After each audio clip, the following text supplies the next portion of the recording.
Leafy Kerala Aniyamma നമുക്ക് ക്രിസ്മസിന് കൊണ്ടുതന്ന gift ആണ്. പൊട്ടിച്ചു നോക്കാൻ പറ്റിയില്ല, ഇന്നലെ ഞാൻ ഇവിടെ ഇല്ലായിരുന്നു. അപ്പൊ ഇന്ന് നമുക്ക് ഒന്ന് പൊട്ടിച്ചു നോക്കാം. പക്ഷെ ഇതിനകത്ത് ആരോ കൈ വെച്ചിട്ടുണ്ട്. ചേട്ടനാണോ കൊച്ചാണോ എന്ന് അറിയത്തില്ല.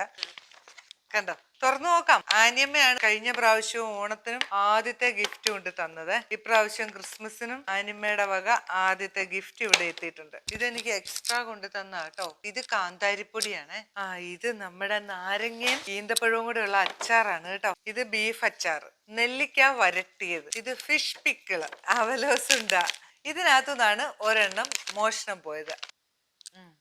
ഇതെന്നാന്ന് പറയാം, കുഴലപ്പം. ഇത് ഇടിയിറച്ചി. നമുക്ക് ഇത് വെച്ചിട്ട് ഒരു ഡിഷ് ഉണ്ടാക്കണം. അപ്പൊ അങ്ങനെ ഇത്രയും സാധനങ്ങളൊക്കെ ആയിട്ടാണ് കൊച്ചി ഇവിടെ കാണാൻ വന്നത് എന്നെ. എന്തായാലും അവക്കും അവളുടെ കുടുംബത്തിനും ആദ്യം തന്നെ ക്രിസ്മസ് ആശംസകൾ നേരാം. എന്താ പറയാ, പ്രാർത്ഥനയിൽ ഓർക്കാം അല്ലെ. അപ്പം നിങ്ങൾക്കും ഇതുപോലത്തെ ഗിഫ്റ്റ് ഒക്കെ വേണമെങ്കിൽ നമ്പറൊക്കെ അറിയായിരിക്കുമല്ലോ, ഒന്ന് വിളിച്ചോളൂ. ഇതൊക്കെ വെച്ചിട്ട് നമുക്ക് എന്തെങ്കിലുമൊക്കെ ഒന്ന് ഉണ്ടാക്കണം. ഈ ഇടിയിറച്ചി വെച്ചിട്ട് ഒരു സാധനം നമുക്ക് ഉണ്ടാക്കണം. എന്റെ മനസ്സിലൊരു സാധനം കാണിച്ചു തരാം. ഈ ക്രിസ്മസ് ഈ ഒരു സമയത്ത് നമ്മൾ ഓരോ വീടുകളിലൊക്കെ പോകുമ്പോഴും ഗിഫ്റ്റ് ഒക്കെ വേറെ എന്തെങ്കിലുമൊക്കെ കൊടുക്കൂലേ. പക്ഷെ ഇത് കൊടുത്താൽ എല്ലാവർക്കും ഉപകാരമുള്ള.